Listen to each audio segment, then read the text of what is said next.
When Julian Astor came to, the game was already in its final moves. Blake Harrison, his rival, was a whisper away from total power, and the entrepreneur Vanessa Reed commanded an empire of wealth. The one man who could change the board, Caleb Vance, was rotting in a federal black site, broken and resigned to his fate. Julian kicked open the reinforced steel door of the cell. He grabbed the front of Caleb's tattered prison jumpsuit. "Get up. You work for me now." He had woken up in another man's life. Inside the political thriller his sister had forced him to read. The novel's hero, Blake Harrison, rose from obscurity.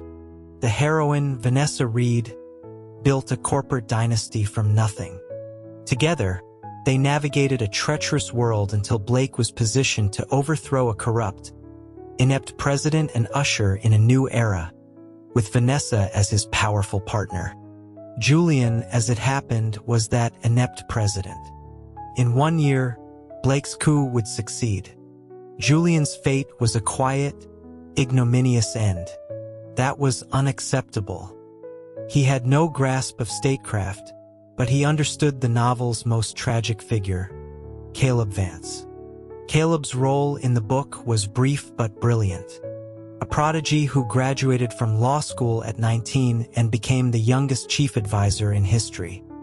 His first act in office was to author a sweeping indictment against the then Secretary of the Interior Blake Harrison's father for graft, corruption, and selling political appointments. In the ensuing scandal, the Harrison family was ruined. Blake alone escaped the fallout, but he was left a pariah, nursing a deep-seated hatred for Caleb. So when Blake clawed his way into the administration's inner circle, his first move was to whisper poison into the president's ear about his own chief advisor. He painted Caleb as a power-hungry manipulator who was creating a shadow government. No leader could tolerate such a threat, least of all the weak-willed man Julian now inhabited. The president, easily swayed, had Caleb thrown into detention without trial.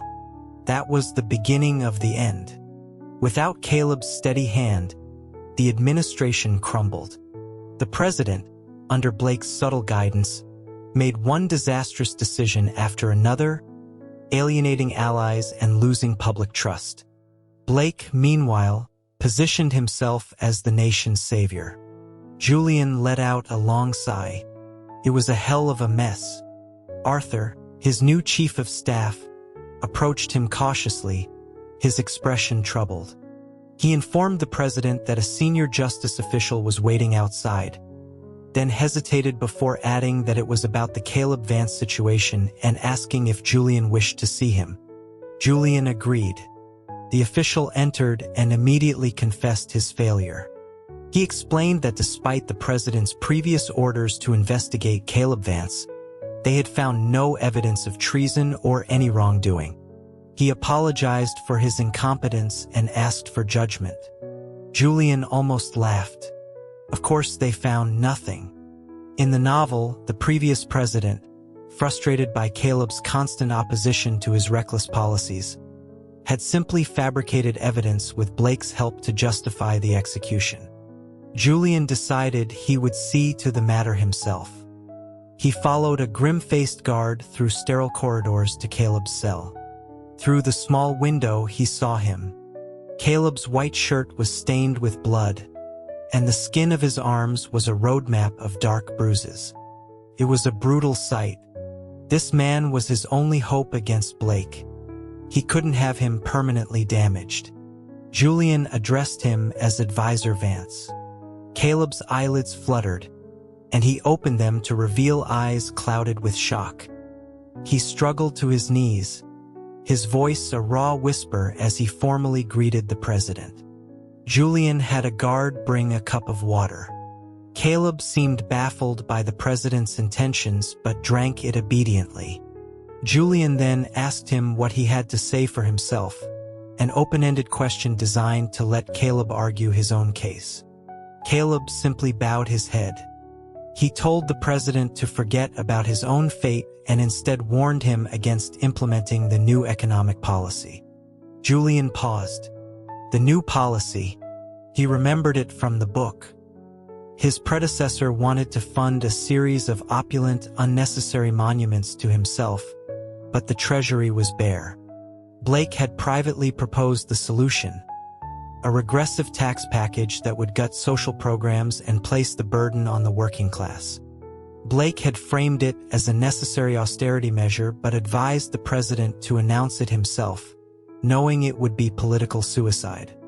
That way, the public's fury would fall squarely on the president, leaving Blake untouched. The previous administration had been on the verge of enacting it. Julian knew from his history classes that such policies were the death knell for any government. The policy had to be stopped, but that wasn't the immediate issue. He was trying to get Caleb to defend himself. Julian told Caleb he wasn't asking about policy. He was asking about Caleb's own situation. A bitter smile touched Caleb's lips as he lowered his head again, murmuring that his fate was entirely in the president's hands. His spirit was utterly crushed, betrayed by the very institution he had sworn to serve. This wouldn't do. Julian needed the brilliant, relentless strategist from the book, not this empty shell. He was just a college student before this. He couldn't run a country. He grabbed Caleb by the collar and hauled him to his feet, telling him to get up and get to work. Caleb rose with the momentum, but the moment Julian let go, he crumpled back to the floor in a fit of coughing. Julian frowned, a flicker of fear running through him. He hurried forward and helped Caleb up, letting the man lean against him. Caleb tried to protest, his voice cracking as he coughed, saying he was unclean. Julian covered his mouth, suddenly afraid the man might choke. Caleb's body was radiating heat. A touch to his forehead confirmed a raging fever. The cell was damp and cold. Julian felt it even through his tailored coat. For an injured man, it was a death sentence. He wasn't a monster. The work could wait until the man was well.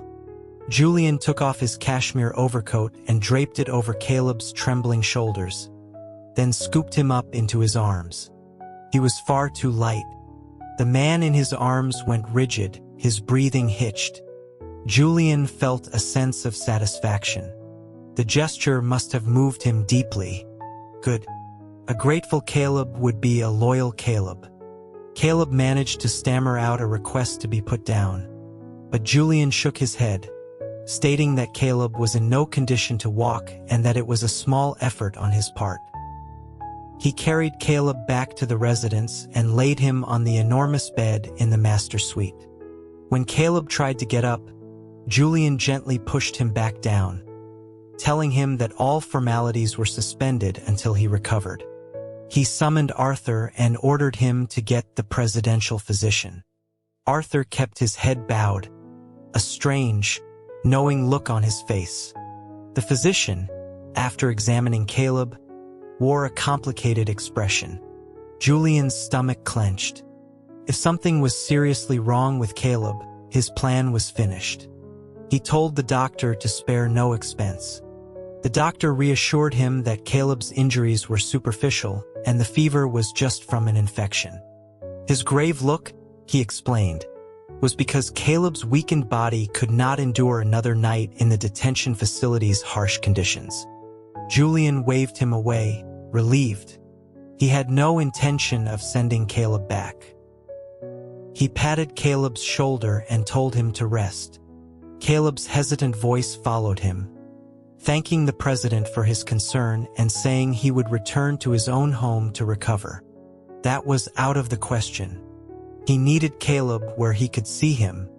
Julian glanced at the massive bed. It was more than large enough for two. He informed Caleb he would be staying right there. Caleb was speechless. Julian turned his attention to the stack of presidential briefings. The first one was incomprehensible. So were the second and third. He had an aide place the files on the bed next to Caleb. He sheepishly explained that he was feeling unwell and asked if Caleb might look them over for him. He felt like a heel, asking a sick man to work immediately after telling him to rest. But then he remembered where he'd found him. Reviewing some documents was a fair trade for being saved from a black site. Caleb lowered his gaze, stating that as a man accused of treason, he dared not interfere in matters of state. Julian frowned. That was an easy fix. He declared he would issue an executive order immediately, reinstating him.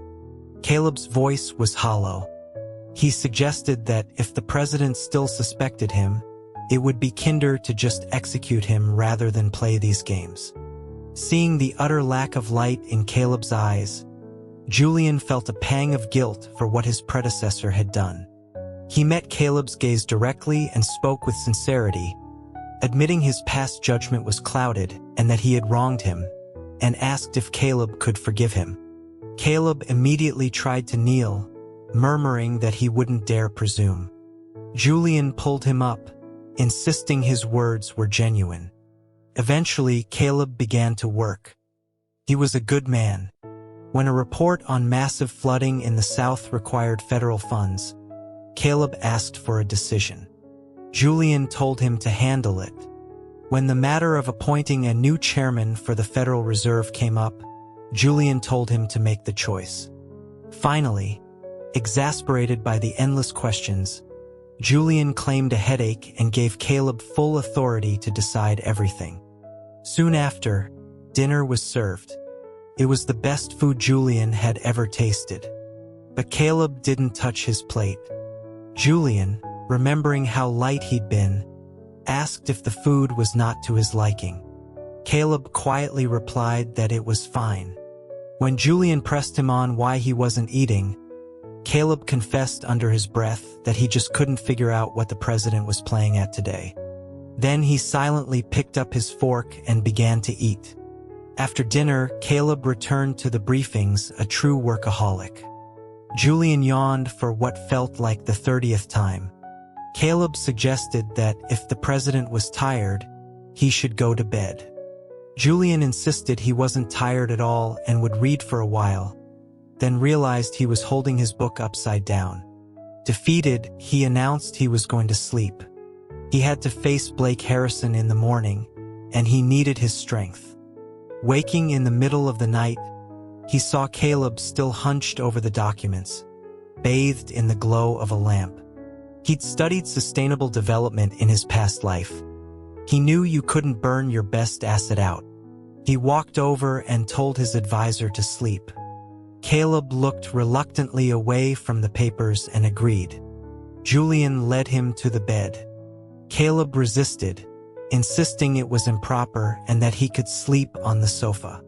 Julian pushed him firmly onto the far side of the mattress, saying his injuries required a proper bed. Caleb was not a still sleeper. Julian discovered this when he woke to find Caleb curled up against his side. He tightened his arm around him. It was a small price to pay for the man's tireless work. Being president was hell. That was Julian's only thought as he was roused for an early morning cabinet meeting. He glanced at Caleb, still sound asleep, and quietly instructed an aide not to wake him. Arthur's expression was again unreadable. He seemed to have gotten some idea in his head. Julian decided it wasn't important. Dealing with Blake was the priority. Seated in the vast conference room, as the cabinet members rose to greet him, Julian almost stood with them out of habit. He began by addressing Blake directly. He announced that after careful consideration, he had decided the new economic policy Blake had proposed was too damaging to the public and would be scrapped. However, to reward Blake for his passionate concern for the nation, he was awarding him a presidential medal. All eyes turned to Blake Harrison. The implication was clear. This was the man who had pushed the president to pass a crippling tax plan. Blake accepted the honor through a tight smile. Step 1 in dismantling Blake's public image was a success. Julian continued, stating that the investigation into Caleb Vance was officially closed. He declared Caleb a loyal public servant and the entire affair a baseless misunderstanding that was never to be spoken of again. When Julian returned to his chambers, Caleb was already awake and working. Julian told him to keep up the good work and that he was going back to bed. He never made it. Blake Harrison requested an urgent private meeting. He told Blake that whatever he had to say could have been said in the cabinet meeting. Blake insisted it was a matter of utmost security. He had heard a rumor that Caleb Vance was now reviewing the president's daily intelligence briefings. He warned Julian that Caleb's ambition was a clear and present danger. Julian calmly replied that Caleb was acting on his direct orders and dismissed him. But Blake had one more thing. He expressed his profound shame over the failed economic policy, but offered another solution to the president's supposed desire for a legacy project. He suggested a manufactured conflict with the Meridian Republic. A short, decisive war would display American might and, more importantly, allow for the seizure of their vast financial assets. The previous president had fallen for this, leading to a disastrous, costly war that crippled the nation and paved the way for Blake's rise. Julian feigned consideration, telling Blake he would think on it. He couldn't afford to refuse outright and provoke him. Back in the private study, he found Caleb kneeling on the floor. Julian sighed, asking why he was kneeling again after he'd suspended all protocol. Caleb looked up, his face grim, and implored the president not to go to war with Meridian. He explained that while Meridian was smaller, it was a formidable economic rival with powerful allies. An unprovoked attack would be a diplomatic catastrophe and would likely result in devastating losses. Julian nodded, reassuring him he had no intention of attacking anyone and told him to get up off the cold floor. He helped Caleb to the sofa and then asked what he thought of Blake's accusations against him. Caleb's response was simple. If the president trusted him, no explanation was necessary. And if he didn't, Julian knew, nothing he could say would matter. He felt a surge of sympathy for the man. He then asked if Caleb knew why Blake hated him so much. Caleb admitted he did not. Julian prompted him, asking if he recalled indicting a Secretary of the Interior with the surname Harrison. Caleb's face registered faint recognition. He confirmed that the man was corrupt and the evidence irrefutable, and that Blake was his son. Julian watched Caleb's calm expression and felt a knot of frustration. The man was so indifferent to his own plight. Julian asked him if he wanted revenge. Caleb looked genuinely bewildered, an expression so rare on him it was almost endearing. He said that while he and Blake had a personal history, Blake was a capable man, and he couldn't let his own feelings compromise the good of the country. Julian finally laid his cards on the table. He told Caleb that Blake didn't just want his career, he wanted the presidency. Having Caleb on his side was like unleashing a force of nature. He began to subtly obstruct Blake at every turn. Julian knew that to truly secure his position, he needed to dismantle Blake's two other pillars of support, the disastrous war and Vanessa Reed's financial backing. Step 3 was to bankrupt Vanessa. He found the perfect man for the job, Miles Keller, a former student of Caleb's, now a brilliant undersecretary at the Treasury. In the novel, after Caleb's death, Miles had refused to serve Blake and had gone down with the old regime, a loyalist to the end. Julian summoned Miles, tasking him with dismantling Vanessa's corporate empire and exposing her illegal activities. Hostile takeovers, market manipulation, and land grabs that had displaced thousands. He gave one firm order: Caleb was not to know. Miles was confused but complied. Miles began meeting with Julian frequently in the study. It was Caleb who noticed first. He came to Julian one evening, his expression uncharacteristically strained, and remarked that he had heard the president was showing great favor to Secretary Keller lately. Julian felt a flicker of guilt. He avoided the question, offering Caleb a cup of freshly brewed coffee. The light in Caleb's eyes dimmed, but he said nothing more, quietly accepting the cup. Julian's heart ached. Caleb must have found out about the move against Vanessa. Was he upset? Was he here to test Julian's intentions? Miles was ruthlessly efficient. Within 3 months, Vanessa Reed's assets were frozen, and a mountain of evidence detailing her crimes was presented to the Justice Department. Simultaneously, Caleb delivered his own masterstroke, a detailed file proving that Blake Harrison was funding a private paramilitary force. The novel's hero and heroine were arrested, their trials swift, their fall from grace absolute. Julian had won. He was safe, but sitting alone in the silent, cavernous bedroom, he felt an emptiness. He missed Caleb. As if summoned by his thoughts, Caleb appeared. He knelt, his posture rigid.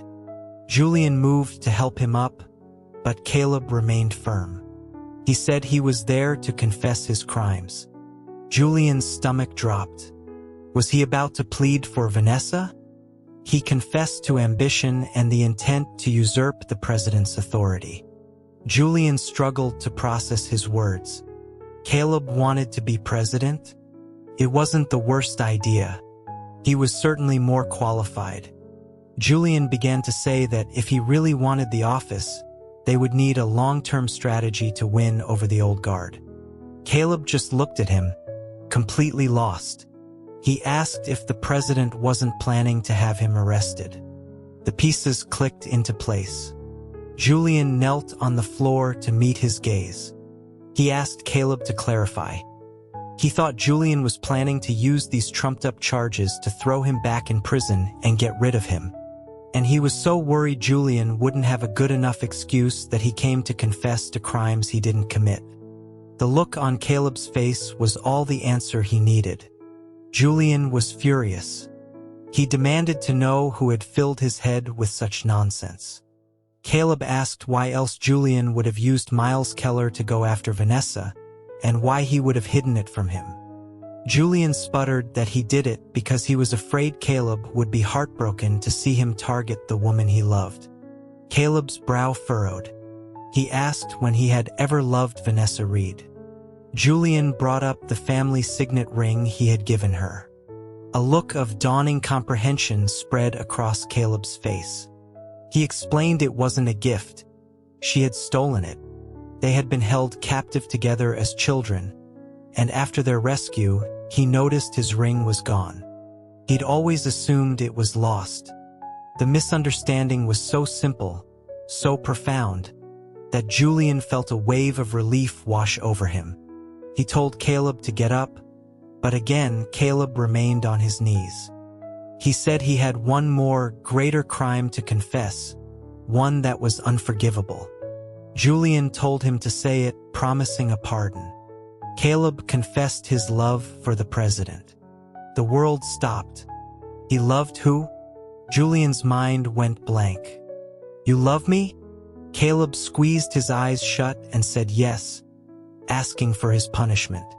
Julian leaned in and kissed him. He had done so much work. He deserved a reward.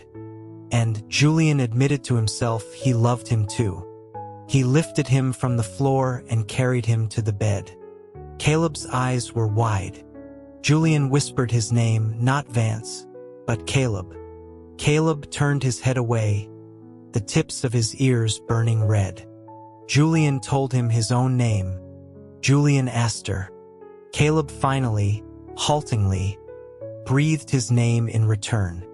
The next morning, Julian woke before Caleb and quietly instructed Arthur that from now on, Caleb was to be afforded the respect and protocol of a first gentleman. Arthur's face betrayed only the slightest flicker of surprise before he nodded, remarking that he had assumed as much for some time. At the morning meeting, Julian found his mind drifting, impatient for it to end. But one of the older cabinet members stood to speak, reminding the president that he had been in office for some time with no spouse and no heir, and that he should consider his duty to the nation and begin reviewing candidates for marriage. When Julian returned, Caleb was already working. He looked up, his face still tinged with a shy redness that Julian found captivating. Julian told him what had happened at the meeting, that there was a push for him to marry. The color drained from Caleb's face. He said, his voice flat, that the president marrying would be a joyous occasion for the country. Julian replied that he had been thinking about it and that choosing a bride was too complicated. Perhaps he should just choose a spouse. Caleb swayed slightly, as if he might fall. He agreed that a stable presidential marriage would be a blessing for all, including himself. So, Julian said, taking Caleb's trembling hand in his, "When are we getting married?" That night, his spouse-to-be was passionate, so much so that Julian found himself breathless. He made a mental note to start working out. In the quiet darkness, Caleb's voice was soft beside him. He told Julian that as president, he had a duty to produce an heir, and that a place in his heart was more than enough. He couldn't be the official first gentleman. But Julian told him he didn't love any of those other women, and to marry one would be a cruelty to them. Caleb countered that he was young, that he hadn't yet met a woman who could truly capture his heart. Julian silenced him with a kiss. The next morning, Caleb was unable to rise for his duties. Julian went to the cabinet meeting alone. He announced that he had carefully considered their advice from the previous day and had decided to appoint Caleb Vance as his official spouse. The room exploded. One senator immediately stood to object, declaring it impossible. Julian fixed him with a cold stare. He complimented the senator on his civic duty, then casually offered to arrange for him to take on 3 new mistresses. It was well known in Washington that the senator's wife ruled his home with an iron fist. The man broke out in a cold sweat and sat down. Another official rose to protest that a man could not be a first gentleman. Julian asked him how the $100,000 in untraceable funds buried in his backyard was doing. The man turned white and began stammering apologies. Julian surveyed the now silent room. He slammed his hand on the mahogany table, the crack echoing like a gunshot. He made it clear that if he heard another word against Caleb, the consequences would be severe. He declared that he had loved Caleb for a long time, that he would never take another partner, and that they would govern together for the rest of their lives. Sometimes, he mused, being a tyrant was remarkably effective. He did not, however, let Caleb off the hook so easily. He returned to their chambers with a portfolio of glossy photographs. He told Caleb that since he was so insistent on doing his duty, he could help him choose a bride. He presented the daughter of one official, known for her poetry, and the niece of another, a celebrated singer. Caleb interrupted him, his eyes red-rimmed. Julian ignored him and moved on to the granddaughter of a general, supposedly the greatest beauty in the country. Caleb said his name, his voice breaking. "Julian, please don't." Julian finally relented, pulling him into his arms. He asked him softly if he truly wanted to see him marry another. Caleb choked out that he did not. Then Julian asked, "Will you marry me?" Caleb's voice was a whisper. He wanted to, but he was afraid. Julian pressed him. "Is it that you are afraid, or that you are unwilling?" Caleb finally looked at him, his eyes clear. "I am willing." Caleb, it turned out, was now obsessed with teaching Julian how to actually govern. Julian found the daily briefings just as tedious as before, so he devised a solution. He found a bright, capable young man from a distant branch of the Astor family and made him Caleb's official protege. If Caleb was so determined to teach someone statecraft, he could teach the boy. Julian had a plan. He would wait until the boy was ready. Then he would step down, hand over the presidency, and finally be free to travel the world with Caleb by his side.